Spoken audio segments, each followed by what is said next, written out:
And welcome, ladies and gentlemen, to the fourth part of the Castlevania 2 Let's Play. Excuse me. This time we're leaving this town. We're back in the first town of the game. I healed up there off screen, and I'm going this way to show what's to the left, because you do have to go this way to actually the game. And I have 256 hearts, so I can buy stuff.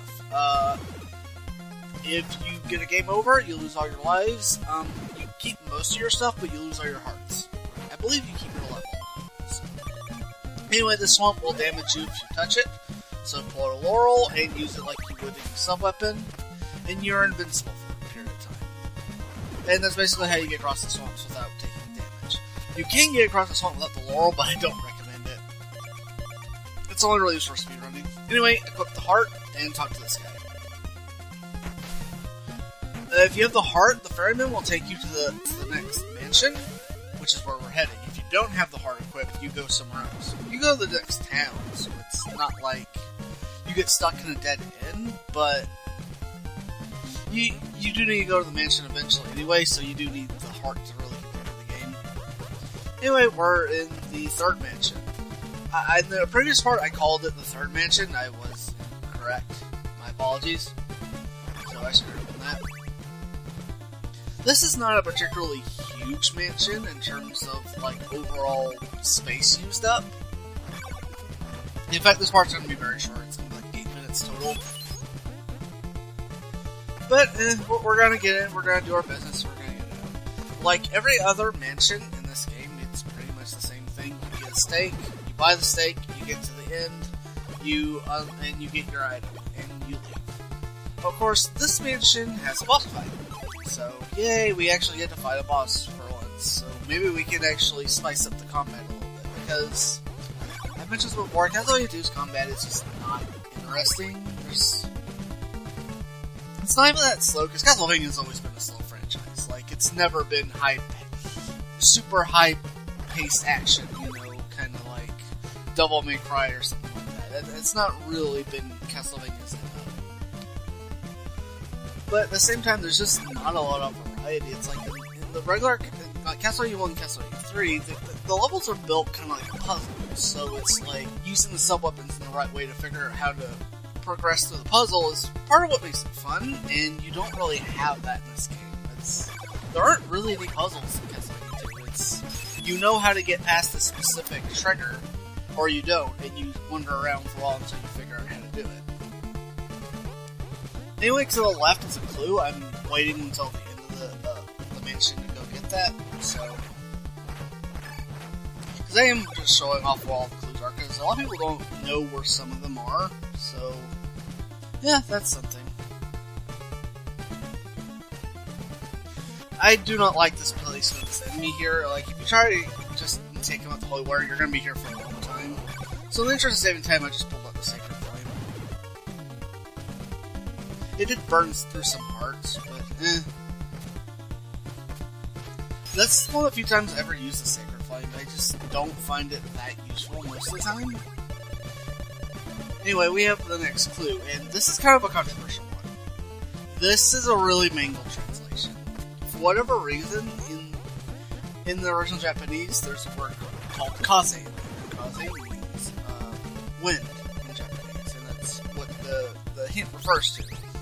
Like, you're supposed to wait at Deborah Cliff with the red crystal, and a thing of wind will take you to the next part of the game, which is true. He translated it as soul, which doesn't make any sense at all. So yeah, it's kind of mangled. So yeah, that's pretty bad. Like, I think this game's translation is generally no worse than Zelda 1's, but that's not exactly a high bar in itself. So...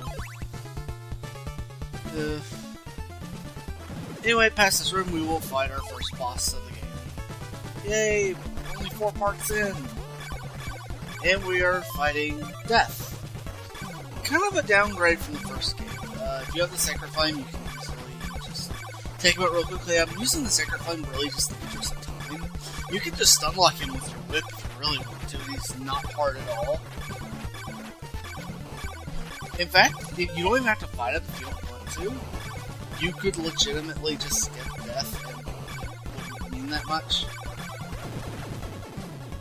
You see how long it takes to kill them like that? But we get the golden knife. The golden knife is, on paper, it's powerful. I just don't find it very practical because it eats up hearts. And I don't really feel like grinding up lots of hearts just to make sure I can use the golden knife. That's kind of the reason I don't use the sacred flame that much. Anyway, we got the Dracula's eyeball. So, the third thing we need to finish the game. And yeah, you can just walk by death. If you don't want the golden knife, you can walk by him the first time and just get the item and leave. And yeah, that's something you can legitimately do. So yeah, that's fun. Yeah, this game was made by competent developers, surely. Anyway, I'm not cutting to ending it right yet, because there's another clue I want to show off. Because this is 100%. I'm pretty much showing off everything that I can. I mean, the only thing I'm not showing off are some glitches that I don't, because I don't really know how to pull them off. I know about them, but because I did some research on this game. Well, even if I don't like it, I still did some research on it. Just, you know. Because there's a glitch in this game where if you move off a platform and whip at the same time, you can just fall through a lot of the bricks. And you can use it to basically sequence break things. I've tried doing it, and I can never get the timing down on it. So, I've not really bothered to try to show it off, because I don't feel like showing off a billion failed attempts. No, I'll kill this demon. Not because he's special, but because I want to show something off, and he's in the way. Anyway. Well, those two blocks can be broken.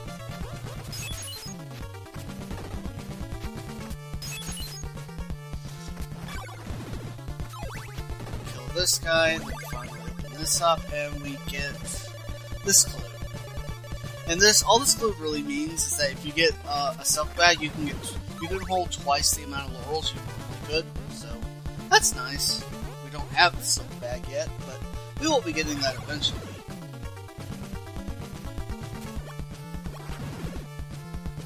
And I'm saving the cut for the end of the mansion, just because that's just what I'd rather do.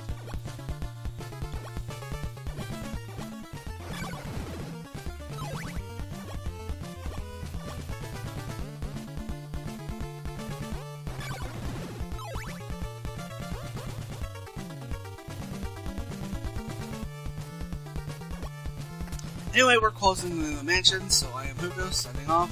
Have a nice day.